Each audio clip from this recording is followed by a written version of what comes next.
welcome to this edition of Issues Beyond Sentiment. Let's talk about Imo Series. In this particular edition, we're talking about something that has been plaguing the lives of citizens of Imo State, and every other person who comes to the state for the first time would notice this: the rent burden. We're going to be unpacking the issues concerning the rising cost of rent in Imo State. Just this morning before this program, I saw one bedroom flat somewhere at Newbury going for 1.2 million, the agent fee 500,000, the agreement fee 150,000, the caution fee 150,000. By the end of the day, the person is paying almost about 2 million naira for one bedroom flat in Newbury. I'm not talking about Abuja, in Owerri. Now that means the average civil servant in Imo State may not be able to afford rent if things continue this way. I have with me in the studio so many people I respect their views on a lot of issues. I have Dr. Emeka Nwankwo with me in the studio. Good afternoon. Imo, good afternoon. I also have with me in the studio from the legal direction, barrister. She doesn't like using the word barrister. Thank you. Mrs. Ndidi Anike Val-Okeoma, Esquire. She's going to be looking at the legal angle of this issue. You're welcome to the studio. Thank you so much for having me. Good afternoon, everyone. I also have in the studio a property guru. Maybe it's part of the people causing the problem.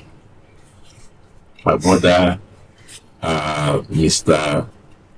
Vigilius, Anukanti. You're welcome to the studio. Thank you, Speedwell. Good afternoon, everyone. I have in the studio comrade Chisom Nwaneri, who has been agitating on this issue for some time now. So you're welcome to the studio. Good afternoon. Thank you. Thank you so much. I want to start with you, Dr. Emeka. What exactly is the issue? What exactly is the reason why rents are just dropping? You know, a friend of mine who came from Lagos wanted to rent 2-bedroom flat. He's coming from, he's living in Aja, and where he's living, he's paying 1.8 million. Got into Owerri. Expecting that he's going to get a lower rent, 200,000 rent. and then he was hit by a very high rent. The problem is not just the rent alone, the agent fee and other things. Almost the agent fee is competing with the rent these days in Imo State. What exactly is the cost of this thing? If you check the indices, it's showing that Asaba and Imo State is fast becoming the most expensive cities to live in Nigeria now. Why? No, NBS says Imo State right now is the most expensive state to live in right now. That's the last statistics. The current statistics say Imo State is the most expensive state to live in right now. Why are we here? And I can tell you, it's just the product of what the society is already. It's just the social structure that we are living in. It's just a mirror of what the nation generally looks like. Okay, let me give you an example. The man that gives a house, okay, will from his rent buy rice, feed his family, pay transport fare to whatever, repair his car. I went to buy a hub for my car the other day, and one hub was costing 55,000 naira, something that I used to do with 18,000 naira, and it's now 55,000 naira. Okay, so it's just a mirror of the entire society.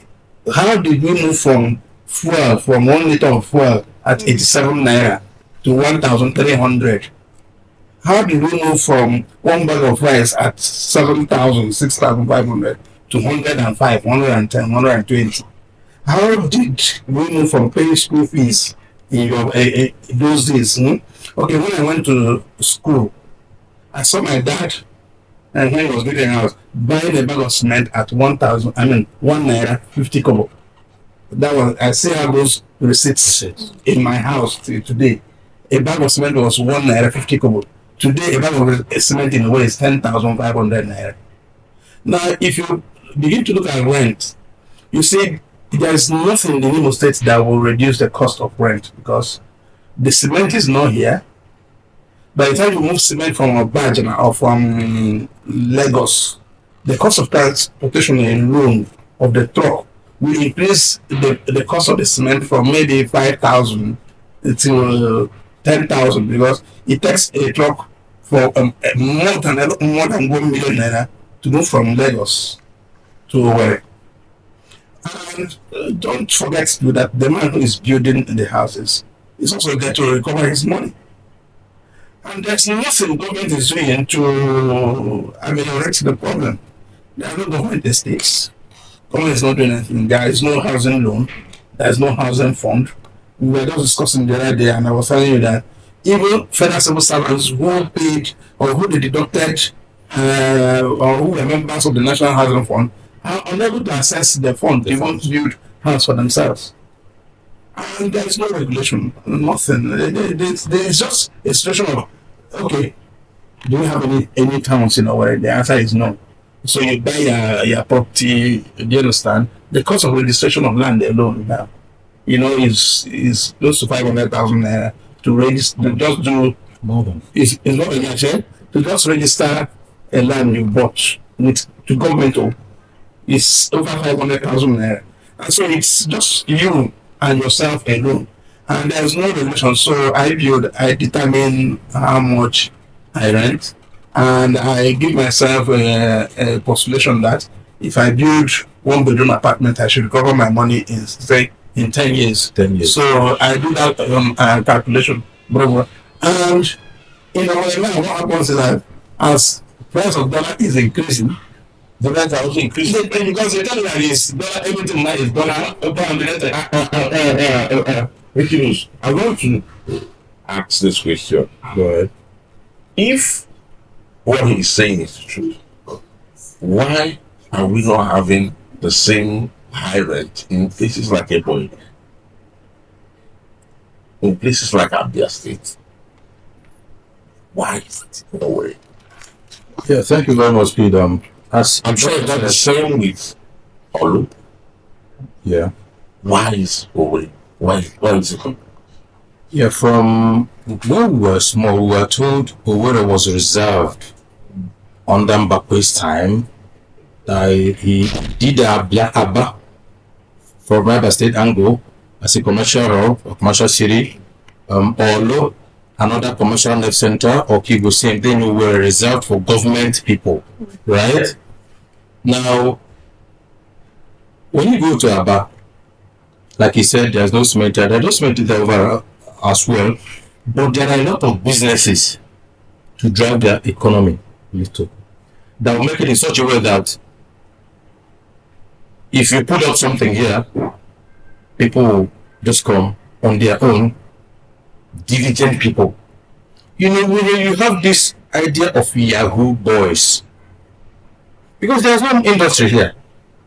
We don't produce anything here. So by the time you put that rent at 1.8 million, for instance, civil servants will move out. They will move back. Somebody with a big 50 cent like cloth will come and give you 2 million. Right? And pay and move in. It doesn't matter if when the rent expires, if he pays again. So for we will also consider one, location, two, the kind of people living in our world, the influx of people living in our world. You can't compare, just like Lagos, you can't compare Lagos to Owerri. You can't compare Lagos or Owerri to Lagos to Accra, for instance. So Ebonyi State, without being disrespectful, Abakaliki, for instance, you can't compare the two. Owerri is older. A state creation as a state capital.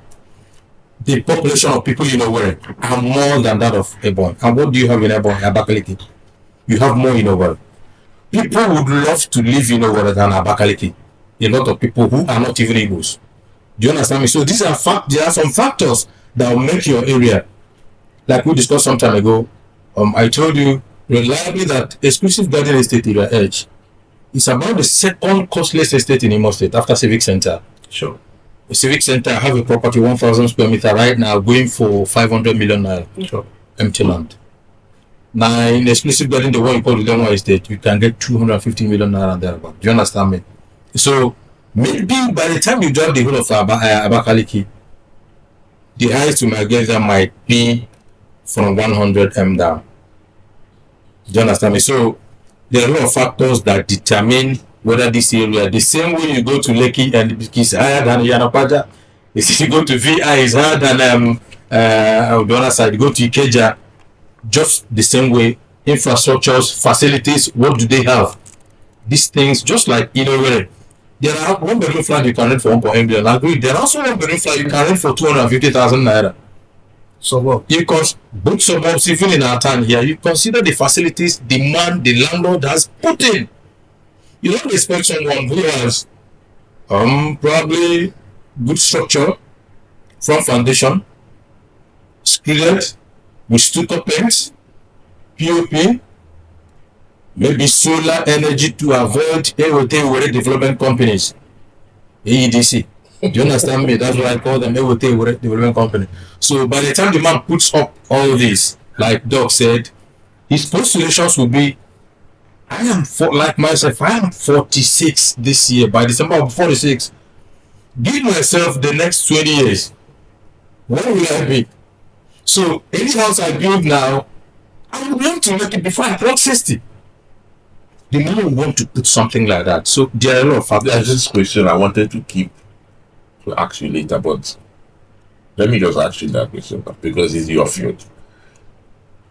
The example I gave, an agent fee is almost equal to rent. I mean, you've been into property. Why? Now, it's very simple.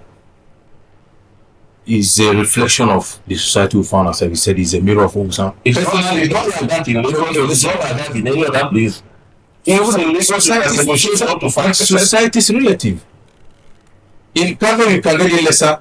But I have to say this. It has to do with individuals. It has to do with persons involved.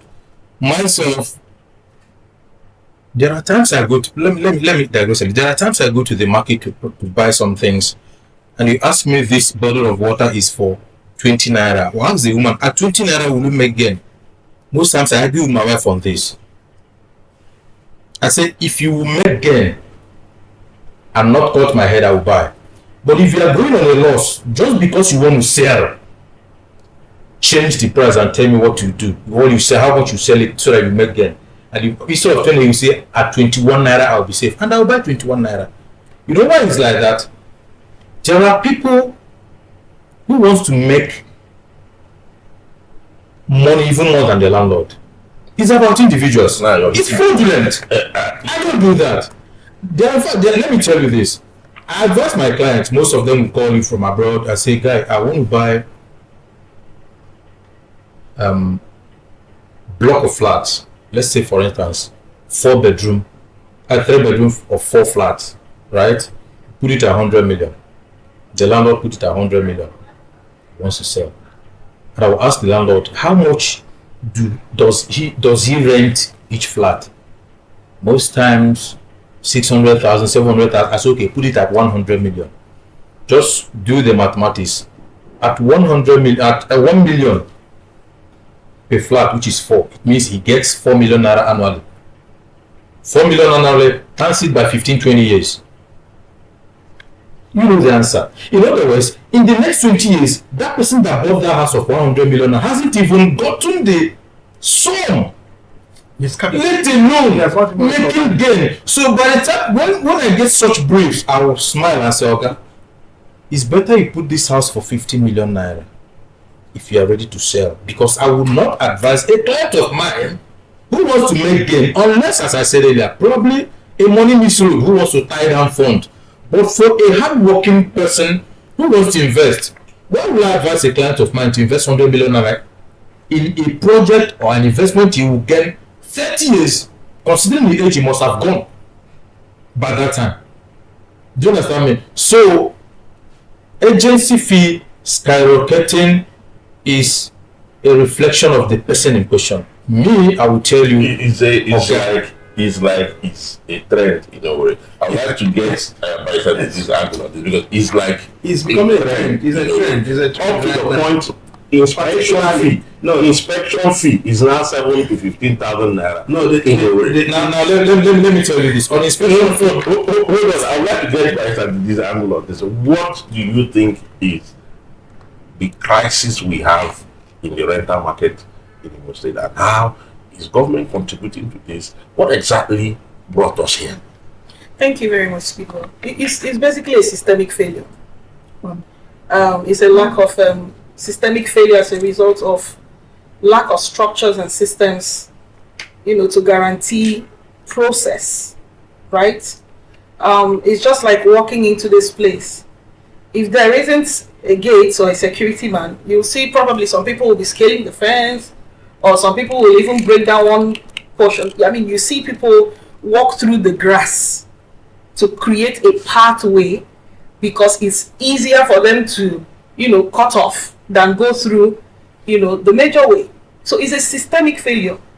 And systemic failures come as a result of lack of structure, lack of systems that now brings about greed, which comes to the point of, when Vigilius was talking about why would people, you're saying what you're saying because of your own personal values. And we must be able to translate those personal values now to the big, the bigger picture, right? Who are these agents? And is there even a system to sift out to, you see people walk up today. In fact, agents are the ones who do the jobs for lawyers now. They walk into Garden Park and they get out a power of attention. And unfortunately, I must say, unfortunately, because the truth has to be told, because these days, a power of attorney is a registrable instrument, right?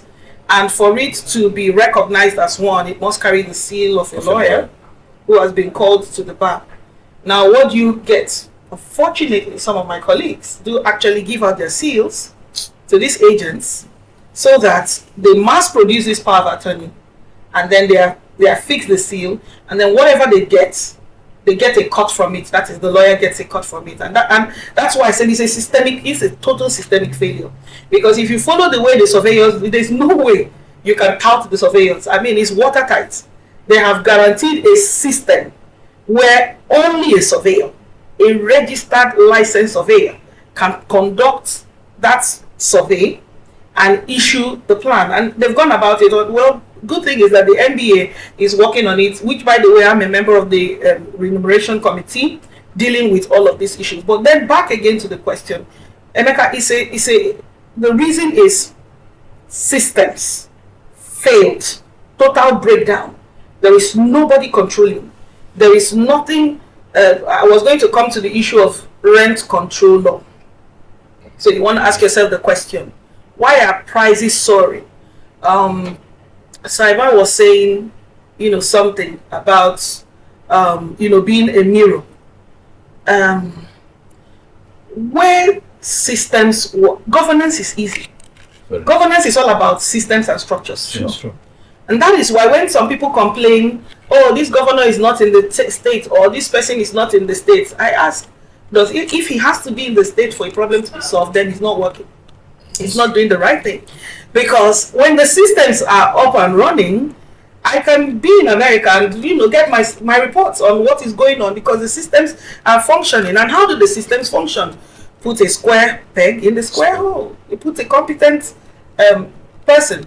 When you get on a plane, at some point when the plane has taxied and has taken off, at some point what does the pilot do? He puts it on autopilot. And probably playing game, walking around and all that. That plane will fly because the systems are put in place. He doesn't have to be there for the plane to, navigate its way. It is built in such a way that whether he's seated there or pressing any control or not pressing any control, once he's put on autopilot, the plane will get to a certain destination at some point when he takes over. And that is how governance is, right? And because there is a total breakdown of systems, anybody can come up. You see all sorts of the inspection fee you talk about. And you know, there was a time we wanted to buy a house. My husband and I wanted to buy a house, and you know, we had a plan, we had a brief of the kind of house we wanted. By the time each agent indicated interest to show us the place, 15 agents showed us one house. So by the time we got to about the 13th agent, I told them this is where we are going to. By the time we got into the neighborhood, I said the house is like this. I said, Madam, you know the place. I said, your people have shown me the place. So it's who gets the brief or who gets the client that gets also that is the highest. If you're going to be able to get a client, then you will get, and that's not the way things should work. It's not relief market where you go in and you see people with tomatoes and then you go to this person and then you go to this person. It shouldn't be that way. It's housing we're talking about, right? Yes. There has to be registered agents. Regulations. There has to be regulations. So that when you're looking for a property, right? We have properties. My husband is a United States citizen. And from Nigeria here, he sends me a link of a property. And I get all the information and the agent in charge of that property. And I speak with the agent. And I say, oh, I'm in Nigeria right now, but my husband told me about this property and all of that. He says, okay, I can conduct an inspection, and I'm in Nigeria. And I get to have an inspection of the place while I'm here. And then, you know, before my husband will say, what do you think about these systems? Nobody's, you know, there's nothing. So there should be some systems in place that says when this property is up for auction, there are registered agents you must deal with, because agents is valid. You know, agency is a valid. You know, it's as valid as it comes, right? You know, principal agent and all of that is as valid as it comes. So, but what is the system? You go there, you see people under a tree, you know, touts, and then they tell you have to pay 2,000 or 5,000, you know, to take them to the place, as if fuel Baranamoto too is. I mean, like, you know. Yeah, on a lighter note, there was an incident that happened involving me sometime in 2008 or 9, and the person involved later became a commissioner in the state, and I subtly reminded him of that incident. I think maybe we had a fallout because of it. He was an agent then, and I was looking for a bedroom, self-contained. He came on a bike, two other guys. I've already described what I wanted. So he took me down to Upper area. I've described to you what I want, and you don't have it. He took me to an uncompleted building, almost with ganja boys sitting around the place. And I looked at it, I said, this is not what I want.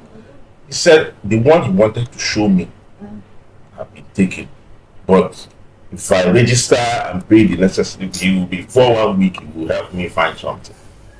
I was so disappointed. But look at me, I'm not at his mercy at that point. I've already paid inspection fee that made him come, so that one is gone. So I'm now his official office. So the next phase will be you pay, and then. So what I'm saying is there anything government can do? Lagos State currently has rent control. Rent control. These people are thinking ahead.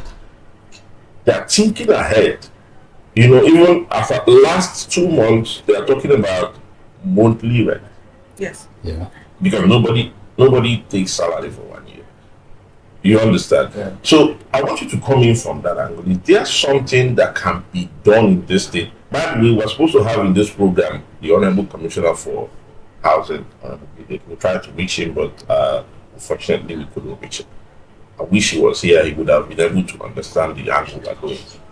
So, is there anything you think government can do in to reduce this whole crisis? Well, Mr. Speedwell, the thing is, looking at this situation, Mr. Vigilius and Mrs. Ndidi have made very valid points about this issue. She said systemic failure, and he made mention of things like cost of materials and stuff like that. You see, this is a state. That has an administration, and people are living in it. You have given examples like why is this thing not happening in places like Ebonyi, Abakaliki, and places like that. When that conversation was going on, I was just thinking there are several other factors that are causing these rent issues. One of which I feel is insecurity. If you see, looking at the influx into Owerri in the past 2 years, 3 years, since when insecurity became the order of the day, all the people living in Olo, Osu, and all those places have run away from their villages. Where are they running into? Owerri. Sometimes when you drive around Owerri at night, you see people sleeping on the roads. Those road dividers, you see people sleeping in shops, people that do not even have houses. The youths of different villages have absconded because they do not want to die without hope of... Hold on, sorry. This issue of sleeping on the road, I think is only in Mausa.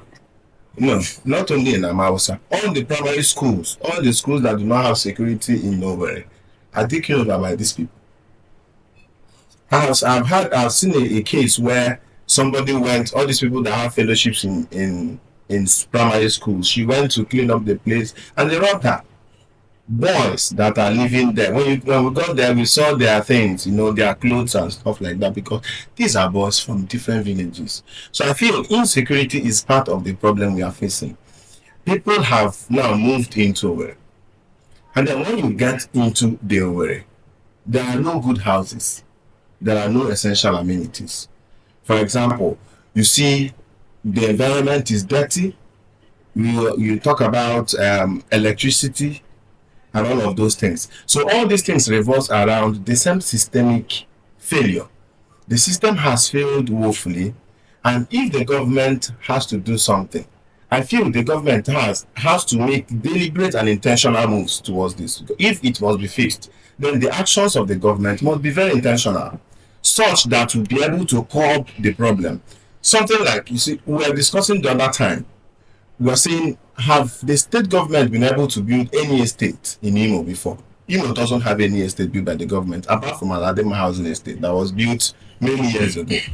Imo doesn't have any. So any governor that have come into administration and have gone, none has paid attention to this housing crisis and housing problem in Imo. And I want to tell you something, if this is not handled, it's going to actually put Imo at the brink of falling into very serious insecurity crisis, because these boys that are brooding in this, and these homeless people that are brooding in different schools and different places, will one day become criminals, and we are the ones in a way that will face all of these troubles. I want to posit that if the government has to handle this, they should be looking at strategies like, okay, yesterday I was traveling from Enugu to Owerri. Somewhere around Okigwe, I saw a building. That building was written Ehimembano Hospital. Ehimembano, I think this hospitals which has built in all the local governments. I was looking at that building, well constructed, but not used. You would see that some of them have been taken over by bushes. Criminals have taken over those, and such buildings like that are everywhere in Owerri. You see this mother and child hospital along Douglas Road. What are we using it for?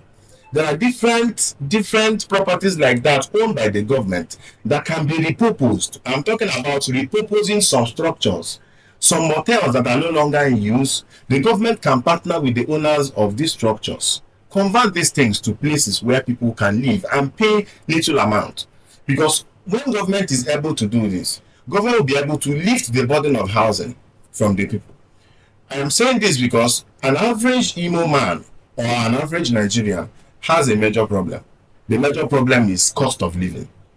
The people cannot even pay the rent Even if we are talking about rent of 1.7 million, who is going to pay that? Do we even have jobs in Imo? Is there jobs? There are no jobs. The people, Mr. Vigilius was saying something I wanted to actually oppose at the time when he said the people living in Imo are Yahoo boys. That didn't really go down well. Yeah, I don't think No. Yes, when he was making, he gave an instance and saying, you see, what he said. There's a point to what he said. No, hold on. There are people. Okay. The rent, few of them. The rent issue. Because these Yahoo boys are everywhere. few of them. That's There are no mistakes. Listen, I live in Lagos. It's also affecting Lagos. The house behind my house is about 8 block of flats. Two category of people that moved into that place: Yahoo boys and runs girls. My own landlord, God bless his soul, before listening later, came and told me, you guys are not paying me as much as these girls can pay me. I can put 7 of them in one flat, and they will pay me more. Every 2 months I change them and bring another set. And they did it for 6 months. Goodness, I was literally under pressure to protect my children because all manner of rubbish was happening. I told my wife, we need to pray this one out. Until eventually he made up his mind that that's not going to be the way. This is happening here too. People put their houses at ridiculous amount. And one boy, I feel funds for my workers in Lagos. Okay, what do you do? Where do you work? For them to be given houses. I think it's Lagos State that brought that law. They need to know what you're doing currently for houses to be given to you in case people forge all those things. But are we having that kind of thing here? Is there any form of regulation? Somebody will know what you're doing before they give you the house, or just because the person has the money. So that's why I said the systemic failure. Yeah. Again, reference case in point. When you go to Sena clients, let me put it that way. You don't just waltz into a city and take a house in. It has to do with, for want of a better word, strata. So a student will not live where possibly maybe somebody like Vigilius or Sir is living. It's strata in sense of your income, your level of income. That's why when you go to places like New York, you have what you call the projects. Yes. Affordable housing for people who don't have so much. You know, those brownstones, tiny places. Yeah. Right? So when you come into a place like the Udemwa Estate and you see a young boy, he just waltzes in. It also shows you a lack of control. You'd be worried. It's a total breakdown. That's why I said systemic failure. A society should be organized. That does not mean anybody is discriminated against. It just simply means order. You understand? Absolutely. So that's why when I tell young people who are carrying iPhones, I say, if you're carrying iPhones as a necessary student, when you get to my level, what will you not carry? You have to wait. It's a process. You have to wait. So if you're a student, and these are some of the things that will also ease living conditions. In other words, if you're just a young school leaver, the landlord cannot impose a certain kind of amount of rent on you because you're a young school leaver. If you're someone who is not being able to pay tax because you just started work, or your tax is this tiny, or your salary is this tiny, that's why I said control. It begins with the system. If you have a system where agents, buildings, structures are registered, then you have a landlord dealing. Most people now, let me give an example, not kind of digressing, but just to hit this point. People who travel abroad using agents go over there and find out that there was a big scam. Why? Because people will not read. If you go, for example, to the Canadian website, you will actually find out that agents have to be registered with the Canadian government. So if anybody who is not registered with the Canadian government files a document on behalf of other people, they won't fly. That is how they regulate the system. So when you go and pay 5 billion or 10 billion or whatever to an agent, you want to be sure that this person, now if you want to get a job in Canada, you have the employers register. These are people certified and qualified to bring in people from another country. Foreigners. And that is how we ensure the system. So it can be done in Imo State. And like he was saying, he was talking about insecurity. Yes, it happens, but also, like we're talking about, quote and unquote, the Yahoo boys. They are the ones displacing most people today, and the landlords are tilting towards that because of greed and all of that. But because there is no control, have a system where you can regulate these things, just like you said. And do we have data? No, we don't have data. So it's difficult to even track. When you say fill the form, you should be able to. After filling the form, they punch in, and then they verify your records.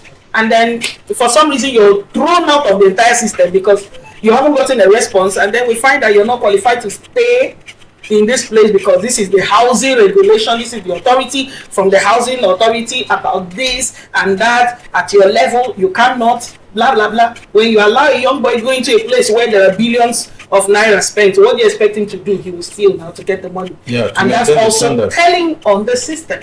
So we must be able to clamp down on it. Look at what Enugu is doing. Enugu has just passed a bill to clamp down on some of these things. Number one, that bill seeks to abolish caution fees. It seeks to abolish inspection fees. Residents will be registered. So when you see what you like, you look at it, and then you call for an inspection. And then they're introducing the the rent regulatory bill. So it regulates the law that is already there to ensure that people are keeping up, to that law. Is wiping away this idea of you just impose rent anytime. When you look at the Lagos rent control law, it talks about you can only increase rent after 2 years with 6 months notice. You don't just tell your tenants, I'm increasing rent. Why? The tenancy agreement is an agreement, as it were, right? The tenancy agreement presupposes that 2 or more parties sat down, agreed on terms, and came to an agreement. So what does it tell you? If you're going to increase the rent, and the old tenancy agreement or the subsisting tenancy agreement says the rent is 1 million, what does it now tell you? If you're going to increase the rent, it means we have to sit down and agree. This point you made, one shop I won't mention the place. The landlord called me in March. He said, are you paying? The rent was supposed to expire ending of March, and I'm so aware when the rent will expire. He called me first week of March. He said, if you're paying this week, let me know. Okay, I didn't give him any concrete answer. So the next week, he got more aggressive. He said he is increasing the rent. Some people are coming for the shop. So if I will pay, you no longer added 50,000 on the rent. I looked at it. I said, my problem is not the 50,000 you added. It's the way you said, with effect from the last conversation we had. Okay, that's not how it's done. He got angry and I spoke to him that way. I mellowed down and said, okay, no problem, I'll pay you. Was there innovation on the structure? Nothing. I said, I will pay you. And we agreed. I said, okay, let's go ahead.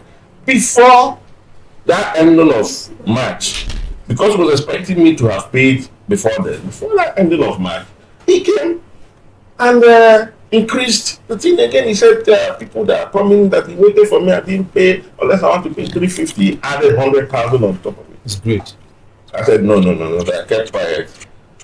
When the rent was due, I paid him the one I was supposed to pay him plus the 50,000. I just ignored the 100,000. You see, it's because government is not paying attention to this thing. I'm sorry to chip in, Emeka. This is something I'm very passionate about, and I try to point out because wherever you are in the world, you're either a landlord or a tenant, or both, right? So when I have issues like this come to my table, the first thing I want to do is, can I see your rent agreement? Of course, most times they don't have their rent agreement with them. You pay for rent agreement and then you don't have your rent agreement. And the first thing I always tell people, because I know people are desperate and I don't blame them, right? You don't pay for rent when you have not seen and reviewed the agreement. Your rent agreement is what you have agreed before you pay. You must see what is on the table before you say, I can do this. That is why anytime my clients come and they want a building, the first thing I do is call up the landlord or the agent or whoever is in charge of the property. I want to see the rent agreement. They, of course, know where I'm going to. And they will not like me because I cannot sign something I haven't agreed to. I don't know what the terms are. Yeah.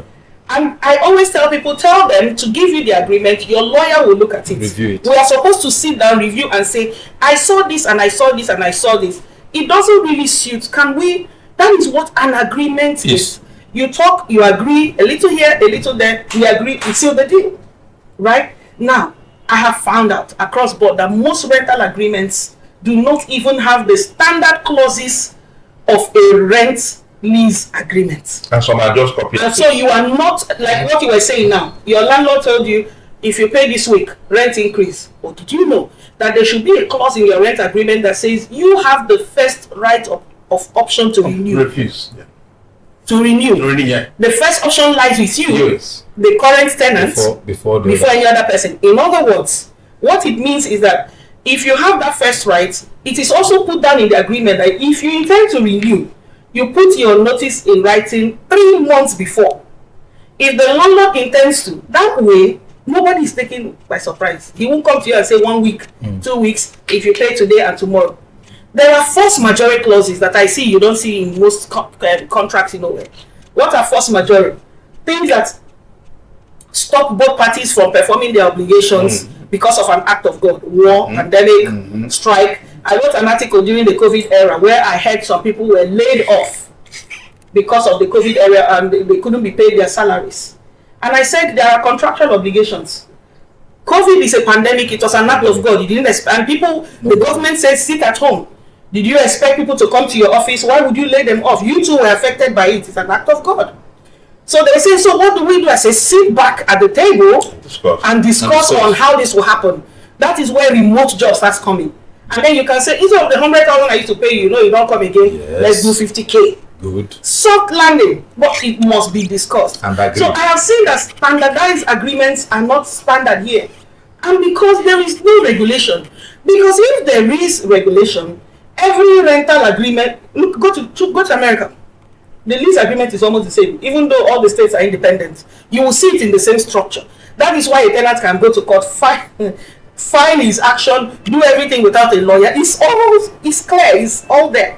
But here, they will tell you a unilateral agreement is given to you, and then you now find out that you see the obligations of the tenant, and then you don't see the obligation of the landlord. You now hear things like the landlord can enter into the premises, so.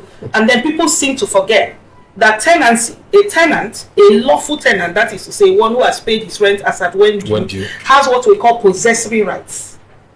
The landlord owns the building, so he has ownership rights. But if you're a lawful tenant, you're in legal possession. That means your landlord cannot even come in unauthorized, otherwise you can sue him for trespass. That's what tenancy is about. So your landlord cannot just bargain and say, oh Lord, okay, match us. No, you can't do that. I don't have possessory rights. No, you can't do that. You can't. You can't just walk in and do that. And then this issue of pulling off the roof because I was watching something today. This morning I saw a comment. I got another view of that. The first one that they removed this wall, they said his AC. They cut off his AC.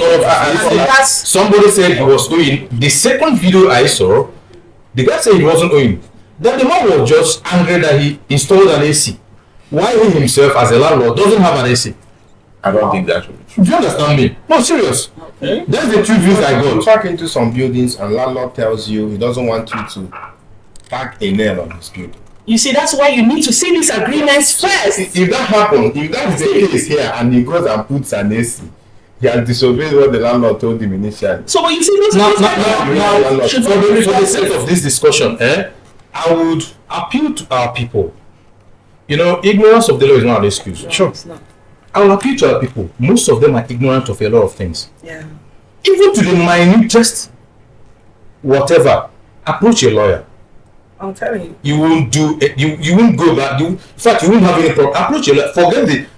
I know she does a lot of pro bono cases. Yeah. My friend Kissing also does that. Do you understand me? Approach a lawyer. They will guide you. But now people will say, and the lawyer have been like go and the rest of them. But then And you see them making mistakes. So a little thing like I said, what is the contract? What is the agreement? Because you don't expect me to move into your house, pay 2 million for instance, and you expect me not to put on my AC. You expect me not to put on my solar. There is something government launched some time ago, housing for all by the year 2020. 2020 has passed.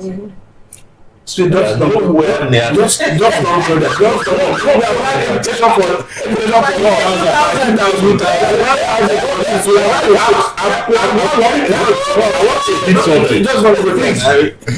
was government's plan when that program was announced?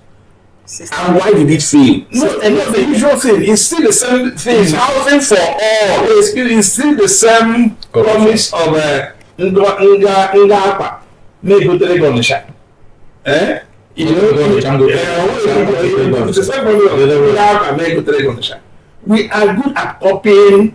You see, there is MDG goals. I understand. So it's an international. The Millennium Development Goals is an international document. It's there. Everybody do understand, and as a member of the UN, Nigeria goes to ratify the signature. But so people still use it in Nigeria as a template. I know of a former governor in Anambra State. Yes, use them DGs as a template. Yes, in this time. Yes, because he's not achieving housing for all. He's a different person. He won awards for all the MDs. A lot of them. I agree. But then, one over that is what is it? It's failure. Complete, total failure. So, failure. Now, it's just about that. We are good at paper. Who writes the best paperwork in the world? Nigerians. Our education is tailored towards making you learn how to read and write. Do you understand? Our education is not tailored towards making you solve problems. And that is why we write the best. All the parties, all the manifestos in the world, the best ones are seen here. Ibrahim Babangida, as the president of this country, told that he has applied all economic theories known to man. None worked in Nigeria. Why? Why? Corruption. You go to the IMF to borrow $10 million. Okay, let's take one particular case. The coastal rail line or whatever. The cost in Nigeria is like 200 bigger than the ones in China and India. Times bigger than the ones every other place. Abi? And so the corruption index here. Are we number 2 now? What are we? What else I agree that we have corruption? No, the issues. Plan. Was there a plan? There was a paper plan. There was an MDG paper plan. Okay, so Emeka, let me give a practical example, Emeka. So you have this program, you've put up this program, right? And in the room, I can see members of your team and crew. The crew, yeah. Right? So if you have this program now, will you go and get a tomato seller to come and run it for you? If you do that, she will come and do what tomato sellers do. She will bring her tomatoes right into this room and do it. In a square. The problem is, like we said, this corruption, nepotism. That's why I said, if the systems work, things will work. And how do systems work? Put the people there. I don't need... political appointment is not supposed to be a reward for vote cast. I need the country to work. I need the state to work. And if I'm sitting at my table as a governor and I say, Mr. Vigilius, you're the commissioner for lands, I want to see your reports bi-weekly. And I don't get to see your report bi-weekly. It's as simple as that. They don't know about it. I'll probably be on honeymoon with my husband, jogging or, I sign the memo. You're gone. We replace you with the next best person. By the time, and I keep telling them it was happening in my estate, and I told them, listen, they were now asking when I became secretary of the estate, they said, how come things are now working? I said, when systems work, nobody wants to be out. Nobody wants to be seen as the one who is the wrong person or causing problem. People naturally tilt towards a compliance will be there. A compliance. It's not. You don't have to carry entraco. You don't go to civilized countries and see people chasing people. You just hit the red line or the red light. You keep going. Wherever you eventually come back, you will pay the ticket. Nobody has the energy to waste resources. You will pay the ticket. It enters your file. You mentioned